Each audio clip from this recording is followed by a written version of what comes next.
Oi? Tá bom, não tem problema. Comecei mesmo para valer agora.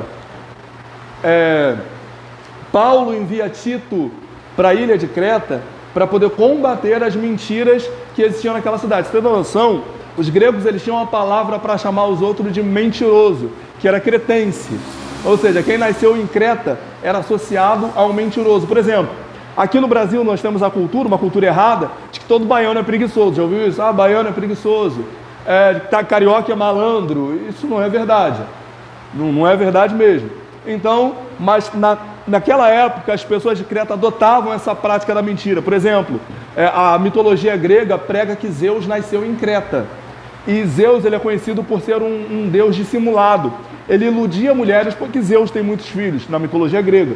Por que ele tem muitos filhos? Porque ele iludia, persuadia mulheres para que elas coabitassem com ele. Então ele enganava, se passava a ser porque não era. E essa crença, essa prática da mentira estava invadindo a igreja. E Paulo ele se preocupa com isso, por isso ele manda Tito para lá. Tito é um dos fiéis colaboradores de Paulo. A gente vê isso em Gálatas 2, versículo 1 e 2. A gente vê isso em 2 Coríntios 8, se não me engano, no verso 35, ali do 25 ao 35. Tito era um homem que trabalhava com Paulo. E por isso Paulo envia Tito para essa igreja. Paulo ele envia uma carta para Tito, para que fosse lida para a igreja. Por isso que ele não é tão pessoal. E no primeiro capítulo ele se dedica também a falar sobre os falsos mestres. Lá no verso 10, que principalmente insistiam na circuncisão, sabe? É Cristo mais a circuncisão, como lá na igreja de Gálatas, é Cristo mais a guarda do sábado, é Cristo mais alguma coisa. Se algum lugar te oferecer Cristo mais alguma coisa, está errado. Para a gente é somente Cristo. Se bem que o capítulo 2, na verdade, o final dele é só la gratia. Mas para a gente, de uma forma geral, é só los Cristos, tá bom? Então, Tito, nós terminamos na semana passada com Tito falando sobre, na verdade com Paulo falando para Tito que as pessoas professavam uma fé com a boca, mas a sua vida negava a fé que professavam. E aí não é para a gente parar e pensar em alguém que é assim. Tá vendo? Eu conheço fulano de tal, que fala que é crente, mas na prática mesmo não é. O que a gente tem que fazer é pensar se eu estou sendo assim. Será que com a minha boca eu professo um Deus que eu não sirvo com as minhas ações? Cristo repetiu o que Isaías falou: vocês me adoram com seus lábios, mas distante está o vosso coração. Então, nós temos que nos preocupar com isso, porque uma das preocupações de Paulo para Tito, ele coloca no comecinho da carta, que ele está escrevendo para ensinar como as pessoas devem viver. Então, o Evangelho é para influenciar o seu modo de vida. Essa semana, estava conversando com uma moça, não está aqui não, estava conversando com uma moça, ela falou assim, não, é porque meu marido quer ser crente, mas falou que não quer mudar. Eu falei, minha filha, não tem como. Não tem como. Ser cristão é sinônimo de ser mudado. Na Bíblia, você vê muito saudação, principalmente Paulo, aos santos que estão em tal lugar, aos santos que estão em tal lugar. Mas não é santo como a gente conhece no contexto católico, né? De que faz a escultura, que acende uma velinha. A palavra santo, no original, significa separado. Você está separado das práticas pecaminosas. Paulo aconselha isso aqui também, se eu não me engano, no capítulo 2, ainda lá para o verso 13, 15. Que Paulo fala para que a gente, na verdade no capítulo 3, para que a gente não se submeta às práticas mundanas, às práticas ímpias. Então a vida cristã, ela te exige mudança. A vida cristã, ela te exige diferença. Você lembra da história da mãe que fala assim, todo mundo faz isso, todo mundo vai, e aquela história de que você não é todo mundo? Essa é a vida cristã. Se todo mundo aumenta o tom de voz quando alguém grita com ele, problema de todo mundo. Você não é todo mundo, você é cristão, você faz diferente. Se todo mundo bota a mão para fora e faz sinal feio quando toma uma fechada no trânsito, você não é todo mundo. Se todo mundo sonega impostos, você não é todo mundo. Se todo mundo que está na academia olha para a bonitona, você não é todo mundo. Ou olha para o bonitão, você não é todo mundo. A vida cristã, ela é sinônimo de mudança. Evangelho sem transformação, certamente não é evangelho. E aí Paulo fala que a vida daquelas pessoas não condiziam com o que eles pregavam, e aí a gente entra no capítulo 2, onde Paulo fala exatamente o seguinte, verso 1, tu, porém, fala o que convém a sã doutrina. Ou seja, as palavras de Tito, o que Paulo está aconselhando é que as palavras de Tito deveriam ser de acordo com a palavra. Parece uma coisa boba que Paulo está falando, mas observe ao nosso redor. O Hélio estava dando exemplo aí de um vídeo que a gente viu, um rapaz passa no meio de todo mundo e os jovens saem caindo. Aí você procura na Bíblia, onde que está isso? Se tem isso, se aparece alguma coisa disso. Aí Paulo fala o seguinte para Tito: o teu ensino, ele tem que ser de acordo com a palavra. As coisas que você ensina tem que ser de acordo com a sã doutrina, com as escrituras. Então a gente não pode ensinar coisas que não estão de acordo com a Bíblia. Eu não posso acrescentar a palavra, tampouco posso tirar da palavra. Eu só posso ensinar o que condiz a sã doutrina. Então, se eu chego na frente de uma igreja e falo: irmãos, é proibido ver televisão. É claro, né? Na época do texto bíblico não tinha televisão. Mas há algum texto bíblico que proíba o entretenimento? Não tem. Tem. Do contrário. Paulo, é o vício. Mas Deus, quando fala com Jeremias, lá no Jeremias 29, Deus vira povo e fala assim: ó, vivam, casem, tenham filhos, plantem uma vinha, colham. Eu sei o pensamento que eu tenho a vosso respeito, diz o Senhor. Pensamentos de paz, não de mal, para vos dar o fim que esperais. Mas vocês estão aí, vocês vão viver. Então, existe uma pregação no seu evangélico contracultural. E a Bíblia não condena a cultura. A Bíblia não condena nada disso. É claro que a gente é moderado. É claro que a gente é luz e não se mistura com trevas. Mas existem muitas coisas que a igreja proíbe que o evangelho não proíbe. E aí são ensinamentos humanos. E Paulo aconselha Tito a falar somente o que condiz com a sã doutrina. E aí ele entra em alguns conselhos práticos. No versículo 2, aos homens, no 3, 4 e 5, para as mulheres. O que ele fala mais para as mulheres? Porque você precisa de mais argumento para convencer. Alguém lê o 2 aí, por favor. Exorta os velhos a que sejam sóbrios, circunspectos, prudentes, sãos na fé, no amor e na perseverança. Da mesma maneira, as velhas... Não, era só o 2. Depois a gente vai chegar nas mulheres. Depois a gente lê do 3 ao 5. Então vamos lá. Aos homens velhos, gente, Paulo não está falando de homens da terceira idade. Qual que era a idade em que o judeu era considerado homem? Tudo bem que o contexto aqui não é de judeus, é de gentios. Mas qual que era a idade que o judeu era considerado homem? Aos 13. Aos 13. Aos 30, ele já era considerado um homem feito, ou um homem velho. Ela já era um homem preparado, apto. Por isso que o ministério sacerdotal só começava aos 30, por isso que Cristo só começou o seu ministério aos 30, e por isso que hoje eu tenho 30. Nada a ver essa última, não.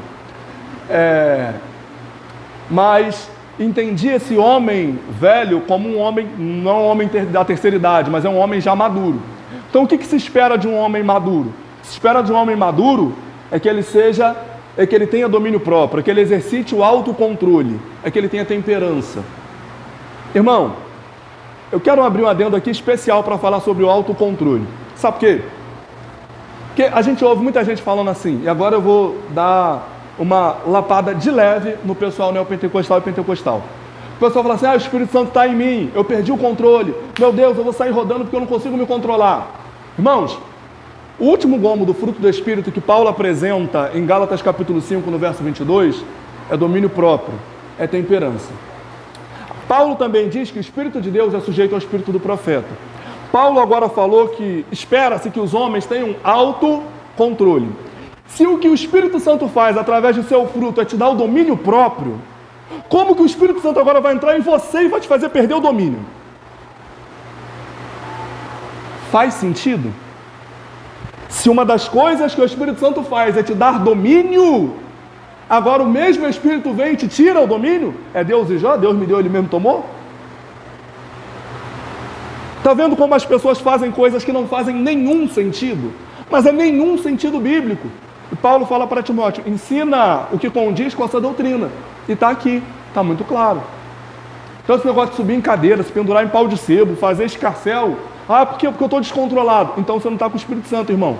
Agora eu lembro do gadareno, que quebrava covas, que estava no cemitério, que estava nu. Ele estava descontrolado. Mas ele não estava possesso pelo Espírito Santo. Ele estava possesso por um espírito maligno. Então o que faz com que você perca o controle não é o Espírito Santo de Deus. E aí Paulo fala, voltando para cá, todo mundo entendeu isso? Então não condiz com a Sagrada Escritura esse negócio. O Espírito Santo me encheu, eu estou sem controle. Irmão, você não está com o Espírito Santo. O Espírito Santo te dá domínio próprio. Tá bom? Mas vamos lá. Espera-se que os homens tenham autocontrole, tenham domínio próprio. Por quê? Porque só dessa forma eles terão respeito. É o que Paulo fala aqui. Só dessa forma eles terão respeito. Homem que não se domina, que não tem autocontrole, que não tem domínio próprio, não tem respeito de ninguém. Então, é isso que Paulo espera dos homens. Valeu, rapaziada? O que mais que ele espera? Que vocês vivam com sabedoria. O que é sabedoria, gente?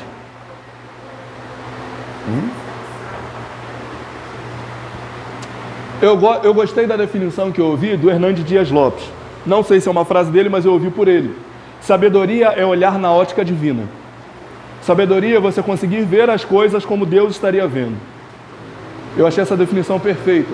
Que aí quando você olha para o seu irmão, você não está esperando perfeição, porque Deus não está esperando perfeição de você. Então você sabe que em algum momento ele vai transgredir. Eu sempre quando eu falo com casais, eu falo, gente, vocês precisam lembrar, vocês são casados com um pecador.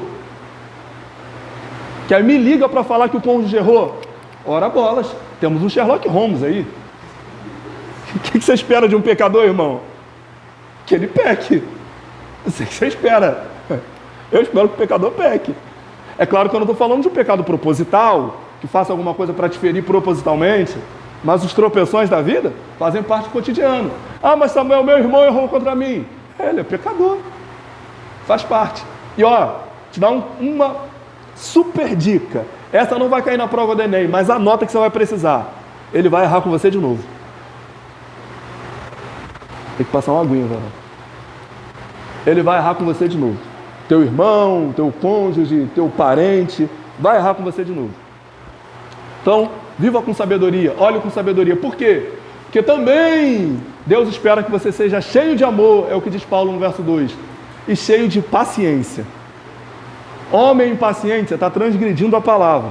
Que o que Deus espera de você, o que Paulo está te aconselhando, é que você seja paciente. Quando nós estávamos prestes a casar, nós fomos visitar uma amiga, e o pai dela não é evangélico, ela é, o pai dela não, e o pai dela chegou em casa completamente bêbado.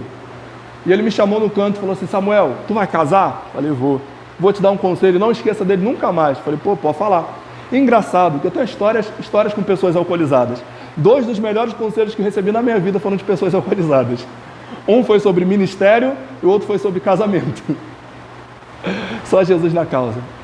Vou evangelizar, mas não há, para ver se eu recebo mais coisa. Essa eu vou ter que cortar, né? Essa acho que eu vou ter que cortar. Foi pesado. Essa não. Não, processo só no podcast, aqui não. E ele falou para mim o seguinte, falou, Samuel, vou te dar um conselho para você não esquecer nunca mais. Eu falei, pode falar. Paciência. Tudo que você precisa no casamento é paciência. Eu falei, nossa, tão prático, tão fácil. Irmão, de ambos os lados, não há pessoa que exercite mais a paciência da Paloma do que eu. E do contrário, não há pessoa que exercite mais a minha paciência do que ela.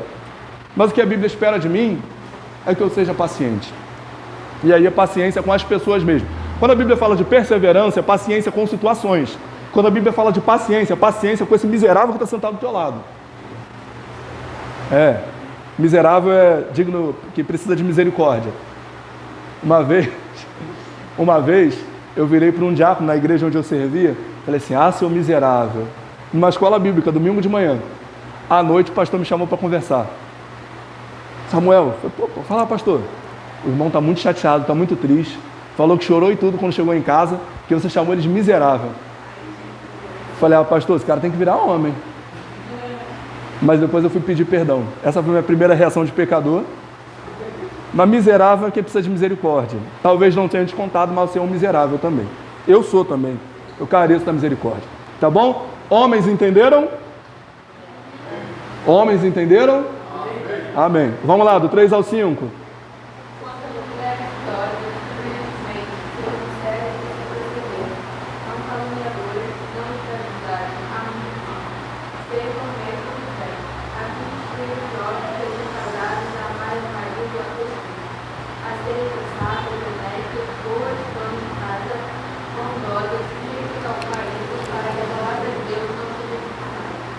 Então, mulheres, primeira coisa, vocês precisam de viver de modo digno. Não devem ser caluniadoras. E aí, caluniar seria mentir. E lembra que os cretenses eram chamados de mentirosos? Então, caluniar seria falar que uma pessoa fez o que ela não fez. Você quer ver uma coisa que acontece muito e você não percebe? Eu gosto de trazer exemplos práticos para a gente ver como a gente é bobo. Caluniar é dizer que uma pessoa fez uma coisa que a pessoa não fez. Isso é calúnia. Acontece alguma coisa e às vezes você pensa assim, ele fez de propósito, ela fez de propósito. Alguma vez você já pensou isso? Você consegue provar que aquela pessoa fez de propósito? Há como provar? Não. Não tem como provar, você só acha. Sabe como é que se faz esse julgamento? Porque se você estivesse no lugar daquela pessoa, você faria de propósito. Porque a gente mede os outros com a nossa régua. E aí se eu passo a dizer para as pessoas, olha, fulano fez isso comigo de propósito, talvez não tenha sido de propósito. A gente também vai errar com os outros sem querer. Isso vai acontecer.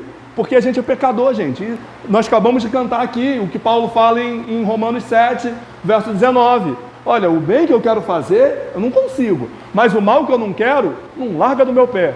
Na nova versão atualizada pelo Samuel. Então, às vezes, nós vamos errar com as pessoas sem saber, sem perceber.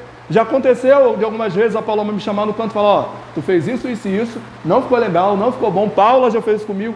Ó, me chamou no canto e falou assim, tu fez isso, isso e isso, não ficou legal, não ficou bom. E eu nem percebi. Então acontece da gente fazer as coisas, entristecer pessoas, magoar pessoas até, sem nem perceber. Então, se eu estou do outro lado, julgo que a pessoa fez de propósito, lembra do versículo 15 do capítulo 1, tudo é puro para os puros. Então, se eu sempre vejo maldade nas pessoas, isso revela, na verdade, que a maldade está em mim. Então, cuidado para não inventar calúnia contra os seus irmãos, especialmente as mulheres a quem esse texto está sendo direcionado. Quando Paulo fala sobre beber vinho em excesso, existe uma questão cultural aqui. Todas as festas do povo eram regadas a vinho. Não tinha refrigerante, não tinha H2O, não tinha Ice Tea. Eu não lembro onde eu estava, com quem estava, que alguém achou que Ice Tea tinha álcool. Eu não lembro onde que foi, não tem muito tempo não. Que a criança fala, eu vou beber Ice Tea. Aí a mãe, não, pelo amor de Deus, tu tem álcool. Eu falei assim, não. Isso é gelado, tea é chá. Ice Tea é chá gelado. Não, então pode beber. Foi agora. Pode ter sido por causa disso. Então, não tinham essas coisas. Todas as festas eram regadas a vinho. E aí o pessoal começa com aquela história, não, que era um vinho que era fermentado, não tinha álcool. Não, tinha álcool sim. Mas Paulo fala, olha, as mulheres, vocês vão participar da festa, vocês vão sentar à mesa, vocês vão participar da festa, vocês vão beber o vinho, mas não beber excesso. Para que vocês não tragam escândalo ao nome do Senhor, para que você não envergonhe sua casa, não envergonhe seu marido. Você, mulher mais experiente, ensine as mulheres mais novas a amar os seus maridos e amar os seus filhos. E aí, irmão, amor, quando a gente encontra alguns textos na Bíblia, que a gente percebe que amor é algo que pode ser ensinado. Eu ouço muito assim, Samuel, eu não amo mais meu marido. Samuel, eu não amo mais minha esposa. Não são pessoas daqui, eu converso com muita gente. A minha vontade inicial é responder um sonoro, e daí? Mas eu não posso fazer isso. Então eu falo, é mesmo? Você não ama? Então você vai reaprender a amar. Porque Paulo está deixando bem claro que é possível ensinar o amor. Porque a gente vê amor como um sentimento, gente. E amor não é um sentimento, amor é uma ação. Amor é uma decisão. A primeira vez que eu ouvi isso, lá para os meus 13, 12 anos, aquela época que eu escrevia aquelas poesias platônicas, quando eu ouvi amor é uma ação, eu falei, que é isso, é um absurdo. Amor é fogo que arde sem se ver. É ferida que dói e não se sente. Luiz de Camões. Amor não é uma decisão. Em algum momento eu descobri que amor é uma flor roxa também. Essa só quem tem cultura que vai pegar. Pra quem não tem, desculpa. Depois você joga no Google, amor é uma flor roxa.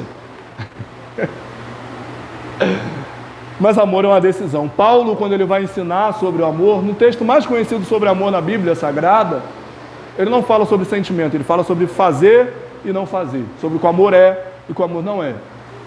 Um versículo que é destacado do seu texto, que é o versículo 11 do capítulo 13 de 1 Coríntios, Paulo fala assim: quando eu era menino, eu agia como menino, eu pensava como menino, mas agora que eu sou homem, eu deixei as coisas de menino.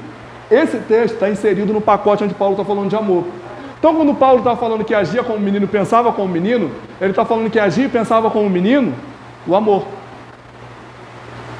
Quando eu era criança, eu pensava o amor como criança, agora não. Agora eu sei que amor é uma ação.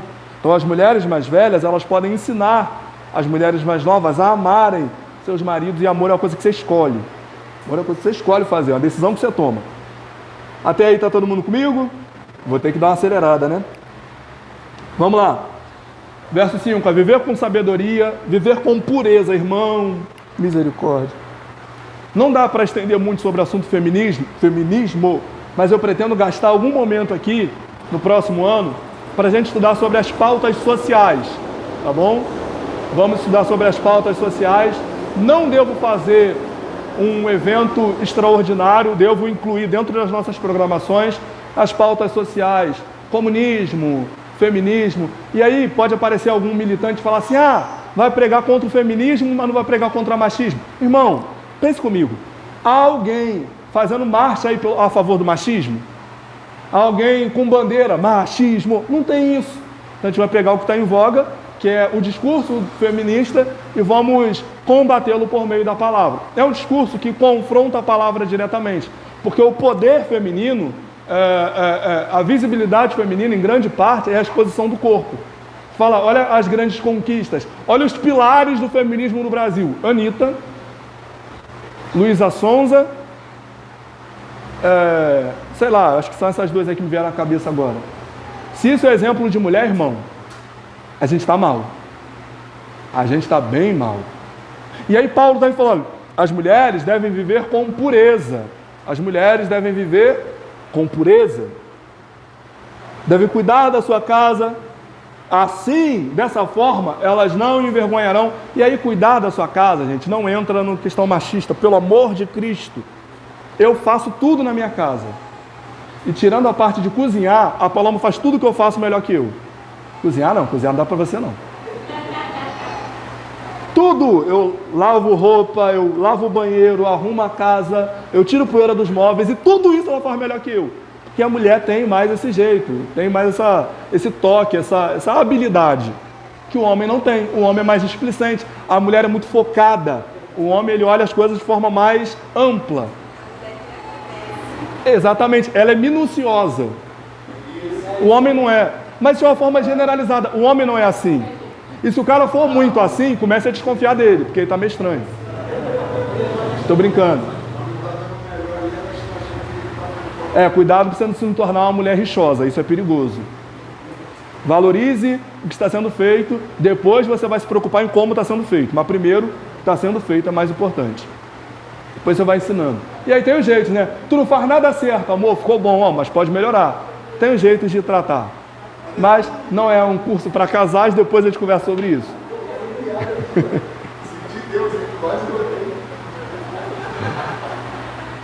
Depois que ele foi batizado com o Espírito Santo de São Paulo, ele ficou assim.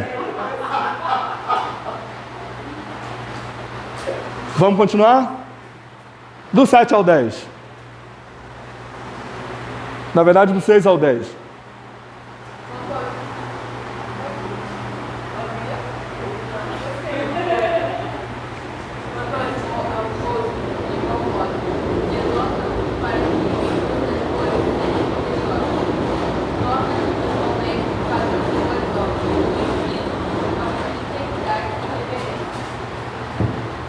Pode ir até o 10.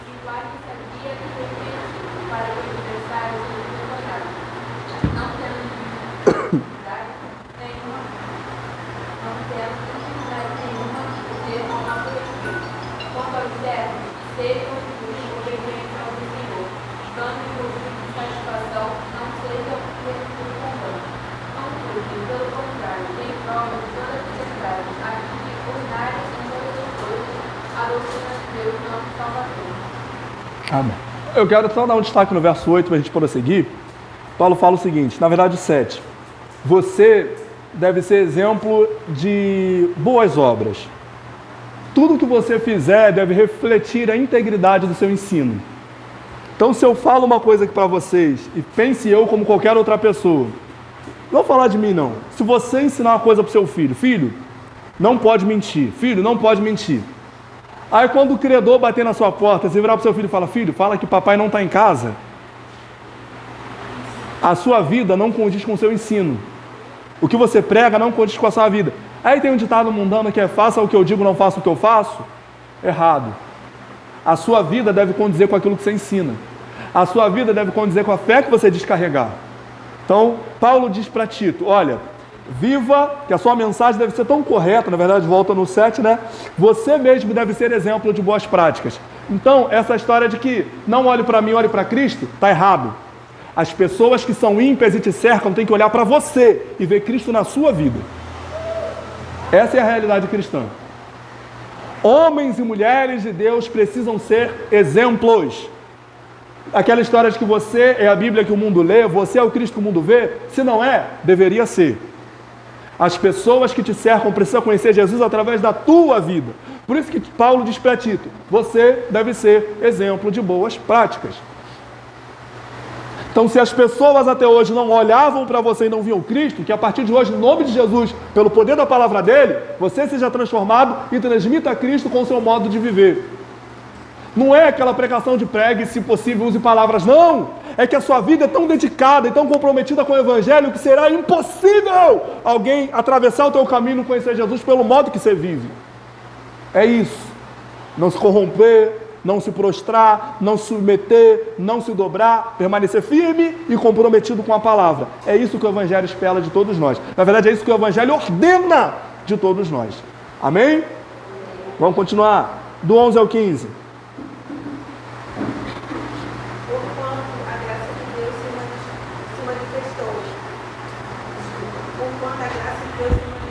Salvador a todos os homens, educando-nos para que, regeneradas, a impiedade e as paixões mundanas, vivamos no presente século sensata, justa e piedosamente. Aguardando a bendita esperança e a manifestação da glória do nosso Senhor, do nosso grande Deus e Salvador Jesus Cristo, o qual a si mesmo se deu por nós, a fim de remir-nos de toda iniquidade e purificar para si mesmo um povo exclusivamente seu, zeloso de boas obras. Dizem essas coisas, exorta e repreende também com toda autoridade. Ninguém te despreza. Das 5 solas de Lutero, sola gratia está bem aqui, somente a graça está bem aqui. Quando Paulo fala, eu acho que você leu na versão, não sei se foi a NAA, na ACF, na NVT, na verdade, tem uma forma mais clara da gente entender esse texto. Ela diz assim, ó, pois a graça de Deus foi revelada e a todos traz salvação. Não significa quantitativamente, traz salvação ao mundo todo, então o mundo todo vai ser salvo? Não. É uma linguagem qualitativa e não quantitativa. A graça que foi manifesta dá a possibilidade dos homens serem salvos. Tá bom? Porque da mesma forma que Deus amou o mundo, só serão salvos todo aquele que nele crê. Então, não se trata de uma salvação universal. Existem os universalistas que pregam que independente de como a pessoa vive, ela vai ser salva. Se não crê em Jesus, vai ser salvo. Não. Ninguém vai ao Pai se não passar pelo tal do Cristo. Tem que passar pelo Cristo para chegar no Pai. E não é nem pedágio, é uma ponte, porque o preço já foi pago, então não é pedágio. Você tem que atravessar essa ponte para chegar em Deus. Ninguém vai a Deus sem Cristo, ninguém vai. Tá bom?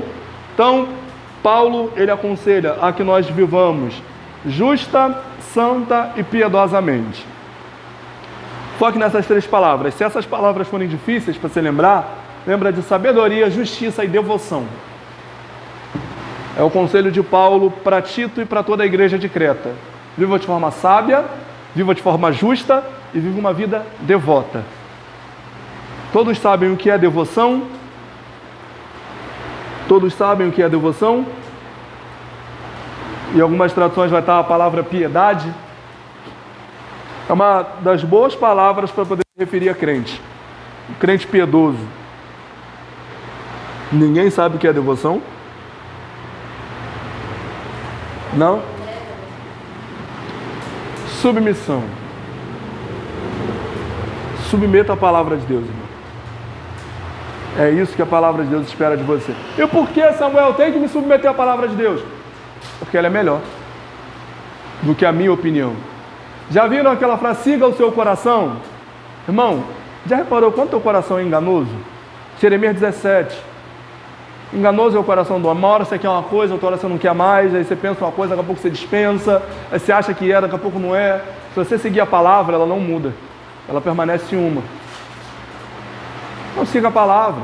Melhor coisa que tem para a nossa vida. A Bíblia é o livro que Deus criou para nos proteger da nossa ignorância. Ainda bem que tem gente que fala assim, não, a gente vê essa terra sem manual. Tem manual. A Bíblia é o nosso manual de fé e prática. A gente não vê essa terra sem manual. Talvez os antigos, os que vieram antes de Moisés, poderiam argumentar desse modo. Nós não. Nós temos a Bíblia. Alguém aqui tem mais de 2000 anos? Não? Então você já tinha a Bíblia. Vamos para o capítulo 3. Uma das coisas que Paulo fala aqui no final, no versículo 15, é que Tito exorte e que ninguém desprezasse Tito, porque Tito era jovem. Então Paulo manda um cara jovem, provavelmente solteiro, para uma igreja cheia de problema, fala, e ninguém despreze Tito por causa da juventude dele. Ninguém te despreze. Então, idade não tem nada a ver. É claro que a gente não vai pegar uma criança, né? Tamanho da Alice, de qualquer uma das duas, e colocar como líder de uma igreja. Mas idade não tem nada a ver com aquilo que Deus chamou. Quando Jeremias alegou ser uma criança, Deus falou, te chamei desde o ventre da tua mãe. Então, quando você tem 2, 3 anos, se você foi chamado desde o ventre, você já está atrasado 2, 3 anos. Capítulo 3. Do 1 ao... Não, tem que ler pausadamente aqui, porque no 3 entra outra mensagem. 1 e 2. Entre a todos que se sujeitem aos governantes e às autoridades. Sejam obedientes, estejam sempre prontos a fazer tudo o que é bom. Não caluniem a ninguém. Sejam pacíficos e amáveis e mostrem sempre verdadeira mansidão para com todos os homens. Amém. O Paulo está falando aqui é a mesma preocupação que ele manifesta lá em Romanos 13, quando ele fala sobre a submissão à autoridade. Não é uma submissão cega, não é uma submissão servil cega. O que Paulo prega aqui é a não rebelião. Paulo prega a não rebelião. Então, por mais que uma autoridade seja injusta, você pode não concordar com ela, mas você não pode pegar uma arma e falar assim, vamos destituir essa autoridade. Não, seja submisso a essa autoridade. E se essa autoridade matar a gente vai para o céu. Essa terra aqui não é tudo para a gente. Então Paulo, esse negócio de revolta armada, revolução armada, isso tudo vai contra a Bíblia.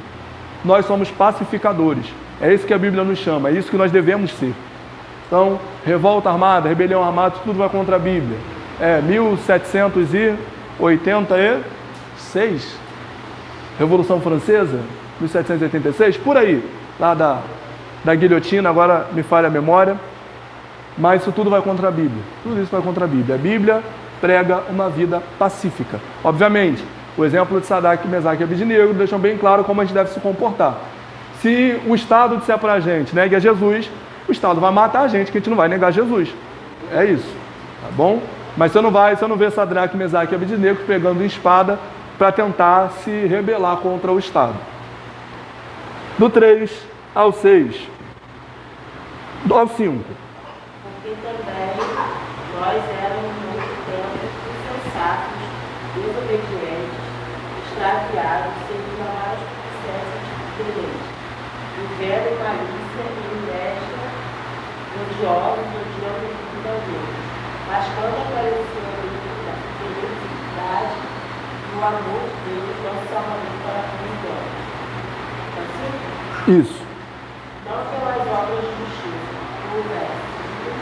feito, mas segundo a sua misericórdia do Salvador, pela lavagem da regeneração e da renovação do Espírito Santo. É muito parecido com o que Paulo fala em Efésios 2, né? Estávamos mortos em ofensas e pecados, mas Deus, que é riquíssima em misericórdia, pelo seu muito amor que nos amou, nos vivificou juntamente com Cristo, para nos fazer assentar em lugares celestiais e por aí vai. É muito parecido com a ideia que Paulo apresenta, porque essa é a única ideia que tem. Quando chega no 9, Paulo fala, porque, no 8, na verdade, porque pela graça sois salvos, por meio da fé, isso não vem das obras, por meio da fé, isso não vem de vós, é dom de Deus, não é pelas obras, para que ninguém se glorie. É a mesma coisa que Paulo fala aqui no verso 5, olha, não vem das obras. Então você não está sendo salvo por aquilo que você está fazendo aqui. Você só consegue fazer a boa obra porque você já foi salvo. Antes você era inimigo de Deus. Antes você não praticava nada de bom. Você era desobediente. Você era um infrator da lei. Você era mais o que Paulo chama aqui, ó. Maldoso, invejoso, odioso, vivendo de acordo com os seus prazeres e com as suas paixões. Mas Deus te resgatou. Irmão, pense comigo. Se você fizesse na sua vida tudo o que você teve vontade de fazer, você estaria aqui hoje? Nós temos vontades pecaminosas. Nós temos desejos pecaminosos. Eu lembro uma vez que nós estávamos lá no centro e eu, no começo, assim que a gente chegou, quase todo dia eu fazia do trabalho para casa um caminho diferente para poder aprender. Eu queria conhecer o máximo de caminhos que eu pudesse. Então eu sempre fazia um caminho diferente. Aí teve uma vez que me indicaram um caminho por Rio Comprido e eu fui. Daqui a pouco eu paro numa rua, não me lembro o nome da rua, sei que é perto de uma comunidade, aqui no Rio de Janeiro. E quando eu parei na rua, um cara atravessou de moto na minha frente. Minha vontade natural, o que eu sempre faço, quando a pessoa para e sai rapidinho, beleza. Mas ele parou e ficou. Aí eu pensei, pô, vou buzinar, esse cara sair da minha frente. Falei, quer saber do que mais? Não vou buzinar não. Não buzinei. E fiquei lá uns quase 2 minutos, ele parado, não tinha nada, ele parado na minha frente, e eu parado atrás dele esperando ele sair. Não buzinei, não fiz nada. Daqui a pouco, me sai de dentro da comunidade, um cara com 2 metralhadoras assim. Sobe atrás da moto. Quando ele gira a moto, eu vi que ele estava armado. Aí eu falei, meu Deus, se eu tivesse buzinado, se eu tivesse encrencado com ele, se eu tivesse, sai da frente, olha o problema que eu arrumar para a minha vida. No mínimo, eu seria esculachado. No melhor dos cenários. Se a gente fizesse tudo que a gente teve vontade, irmão, possivelmente você estaria morto. A gente não vive uma vida baseada na nossa vontade, porque a nossa vontade não é boa. A nossa vontade não é boa. Boa, perfeita e agradável é a vontade de Deus para a nossa vida. A nossa vontade não é boa. Então, meu Deus, vou ter que abrir um adendo rapidinho, que essa é muito boa. Vocês já viram aquele casamento que a noiva vai fazer os votos e ela vira para o noivo e fala, irmão, você tem que deixar Deus escolher para você, porque se eu fosse escolher, eu não tinha escolhido isso aqui não, ó. Irmão, acho que eu teria ido embora na hora. O que é isso? Bom, um pregador foi chamado para trazer uma palavra num casamento dentro de uma casa lá na Cidade de Deus. Aí ele foi. Sabe aquele pregador que chega, abram a vossa sacrossanta palavra de Deus. Aí ele foi pregar no casamento, tá, Miles? Olha o que o cara me fala. Irmãos, Deus está exaltando essa menina. Essa menina aqui, ó, tá casando hoje, mas olha para ela, irmão. Essa daqui passava na rua, não ouvia nenhum psiu. E hoje está casando. Eu tomava o microfone na mão dele. Brincadeiras à parte, você não pode viver a sua vontade. Quando você tiver uma vontade, pensa, essa minha vontade vai de acordo com a vontade de Deus? Se sim, está certo, a sua vontade, porque ela está de acordo com a palavra. Se não, abandone a sua vontade e viva a palavra. Tá bom? É mole, gente, é muito fácil isso. Como diria a J Quest, é extremamente fácil. Ela continua a letra. Não, é fácil só para cantar, irmão, não é fácil para viver, não. E eu e todo mundo cantar junto. Para cantar é mole, mas para viver, misericórdia. Mas Jesus ajuda, a gente faz pelo poder do Espírito Santo, não pelo nosso. Vamos lá? Por que isso? Vou ler aqui o verso 6. Final. Mediante o lavar regenerador e renovador do Espírito Santo. 6. Que ele derramou sobre nós ricamente por meio de Jesus Cristo, nosso Salvador. Então, Quem recebe o Espírito Santo? Quem está em Cristo. Quem está em Cristo é porque recebeu o Espírito Santo. A fim de que ele seja justificado por graça. Por graça. Nos tornemos herdeiros segundo a esperança da vida eterna. Agora, presta atenção nisso aqui.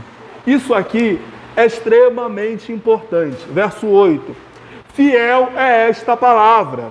E quero que, no tocante a essas coisas, faça a afirmação confiadamente, para os que têm crido em Deus, sejam solícitos na prática de boas obras. Essas coisas são excelentes e proveitosas para os homens. Vou ler na NVT, talvez fique mais claro. Essa é uma afirmação digna de confiança.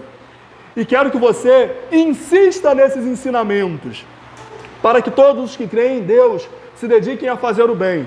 São ensinamentos bons e benéficos a todos. Então Paulo fala o seguinte: eu quero que você insista ensinando isso aqui. Isso aqui o quê? Volta. Por causa, vou voltar aqui no 5. Ele nos salvou porque, não porque tivéssemos feito algo justo, mas por causa de sua misericórdia. Ele nos lavou para remover os nossos pecados, nos fez nascer de novo e nos deu uma nova vida por meio do Espírito Santo. Generosamente derramou o Espírito sobre nós por meio de Jesus Cristo, nosso Salvador. Por causa da sua graça nos declarou justos e nos deu esperança de que herdaremos a vida eterna. Aí chega no 8, Paulo fala: eu quero que você insista nisso. Eu quero que você transmita essa mensagem. O que é o Evangelho, irmão? O que é o Evangelho? O que é o Evangelho? Boas novas de salvação. E essa mensagem transmite o quê? Que você estava afastado de Deus, como Paulo fala aqui, você era inimigo de Deus, e por meio de Cristo, Deus te reconciliou. E Paulo fala para Tito: eu quero que você insista nessa mensagem. Então qualquer mensagem que não envolva a cruz, que não envolva o sangue, que não te mostre o teu estado pecaminoso e onde Cristo te coloca, não é o Evangelho. O que Paulo falou para Tito não é faça campanha, não é suba monte, nada contra isso. Não é faça corredor de fogo, não é faça campanha do caixão, insista nessa mensagem de que um homem era pecador, estava afastado de Deus, e Deus, por meio de Cristo Jesus, reconciliou consigo um homem. Ele nos deu o Espírito gratuitamente, de graça. Ensina e insista nessa mensagem. Então uma igreja que prega a palavra precisa insistir nessa mensagem. Você estava afastado de Cristo, mas Deus te reconciliou. Essa é a mensagem. Então, a nossa vida tem que ser pautada nessa mensagem. O que nós precisamos entender do Evangelho, o suprassumo do Evangelho, é essa mensagem. Você estava afastado de Cristo, você era inimigo de Deus. Cristo te reconciliou com Deus, Cristo te reaproximou com Deus, gratuitamente, de graça. Ele não morreu porque você era bom, ele morreu porque Ele é bom. Nós somos pecadores, mas Ele nos resgatou. Isso é maravilhoso. E quanto custou? O preço dele. Só custou para Cristo, irmão. Para a gente foi de graça. Para a gente foi de graça. Entenderam isso? Aí Paulo vai concluir o ensinamento. Olha o verso 9 ao 11 aí, por favor. Não se envolva em discussões cômodas sobre genealogia determinada, nem disputas e dúvidas sobre a obediência a iniquidades. Essas coisas são inúteis e perdas de tempo. Se alguém tem causado discussões entre vocês, advirtam uma primeira e uma segunda vez. Depois disso, não se relacionem mais com eles. Tais indivíduos se desviaram da verdade, condenaram a si mesmos com os seus pecados.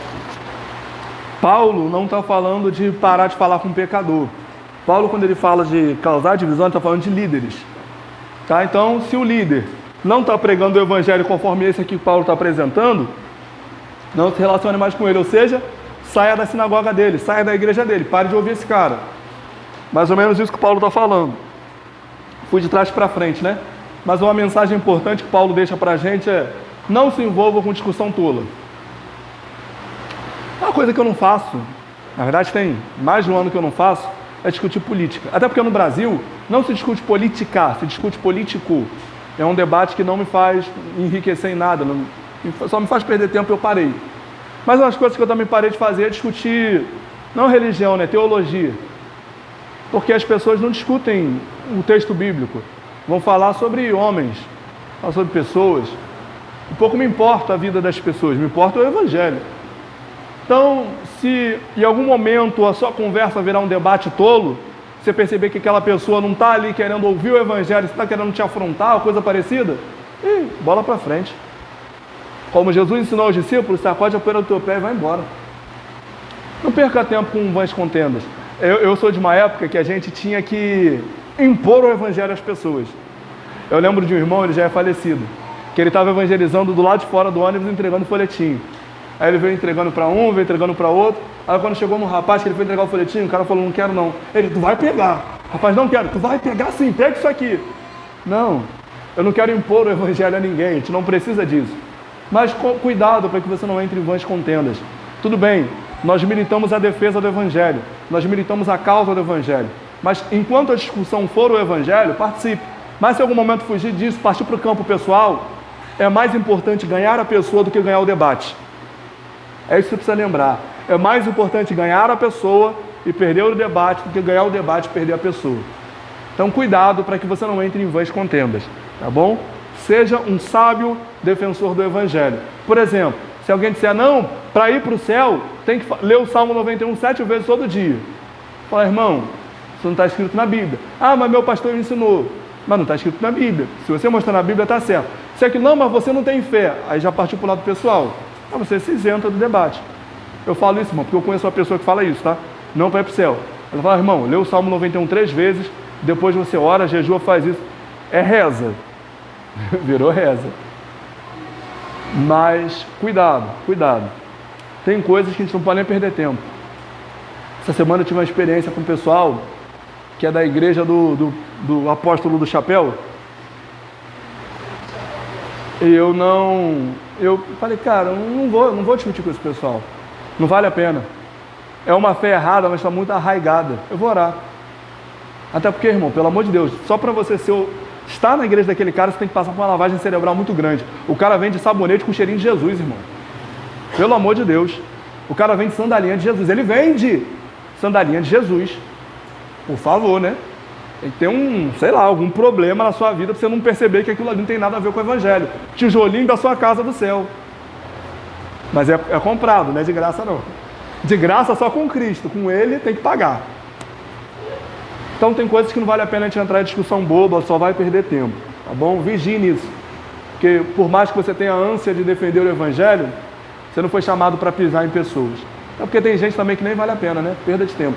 Aí a gente faz o que Paulo aconselhou. Adverte a primeira vez, adverte a segunda vez. Não quer? Amém, irmão? Deus te abençoe. Tomara que você encontre o Evangelho de Cristo. Lembrei de quarta-feira passada. Eu tenho unção, você não tem. Vamos lá? Do 12 ao 15, para a gente fechar, entrar nas instruções finais e às saudações. Ali enviar a queda do Tito. Assim por ele chegar, o Tito é um encontro de choque. Por isso de passar em inverno ali. Faça todo o possível para ajudar ele, o advogado. E Apolo não viaja dele.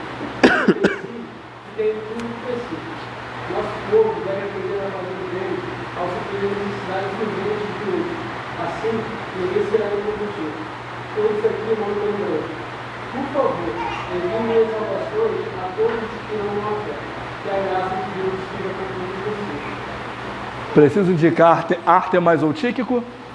Todo mundo ciente, né? De Ártemas e Tíquico. 2 bons nomes aí para a prole de vocês. Irmão, Paulo pede para Tito encontrá-lo em Nicópolis, não é Nilópolis. Eu já ouvi. Pensa, irmão, Paulo esteve aqui no Brasil. Onde? Na Baixada Fluminense. Pediu para Tito encontrá-lo em Nilópolis. É Nicópolis. Tá bom? Essa carta de Paulo ela é escrita no interregno entre a sua primeira e segunda prisão em Roma. Então, calhou que Paulo não teve a oportunidade de encontrar com Tito. Deu ruim para Paulo. A liberdade não cantou no caso dele. Ficou preso por amor a Cristo. Mas ele apresenta Zenas como um advogado que cooperava, que ajudava. E Apolo Lembra que o pessoal de Roma quis causar uma rivalidade entre Paulo e Apolo? Tá vendo, irmão? O que é um homem de Deus? Eu não penso que Paulo é perfeito, não. Porque lembra que Paulo tretou com Marcos? O pessoal que é mais antigo, tretar, na linguagem jovem, é arrumar uma briga, uma confusão. Ele não quis mais... Ah, meu Deus, há uma guerra ali atrás. É uma guerra infindável. Ele não quis Marcos em sua viagem missionária, porque Marcos abandonou Paulo e Barnabé, possivelmente por causa de uma doença. Ele foi embora, quando ele voltou, Barnabé falou, vamos levar Marcos? Paulo falou, vou não. Marcos abandonou a gente, ele não vai. Barnabé comprou a briga de Marcos, afinal Marcos era primo de Barnabé, continuou a trabalhar com Barnabé. Paulo tomou Silas e foi continuar seu trabalho missionário. Quando chega lá em 2 Timóteo, no capítulo 4, Paulo escreve para Timóteo e fala, procura vir ter comigo depressa, porque Demas me abandonou amando o presente século, Tito está na Galácia, Crescente está na Dalmácia, só Lucas ficou comigo. Traga também Marcos, porque ele me é muito útil para o ministério. Então Paulo está reconhecendo que o Marcos, que ele desprezou lá atrás, agora é útil para o ministério dele aqui na frente. Mas o Apolo, que a igreja quis criar a treta com Paulo, Paulo apresenta como um parceiro dele, como um colaborador dele na fé. Então Paulo não deixou o pessoal criar esse problema, não. Paulo cortou o mal pela raiz. No próprio livro de Romanos ele faz isso, e agora pede, olha, ajude o advogado e Apolo na viagem deles, tá bom? Nosso povo, na versão que o César leu, deve aprender a fazer o bem. Deve aprender a fazer o bem ao suprir as necessidades dos outros. Assim, ninguém será infrutífero. Paulo associa a não frutificação à não ajuda. Se você não ajuda absolutamente ninguém, e ajudar, irmão, não necessariamente é financeiramente. É aquela velha história de que a mangueira não come manga, a bananeira não come banana, a goiabeira não come goiaba. O fruto que você produz, nesse sentido, precisa alcançar outras pessoas. Então Paulo associa a frutificação ao serviço colaborativo, ao serviço aos irmãos.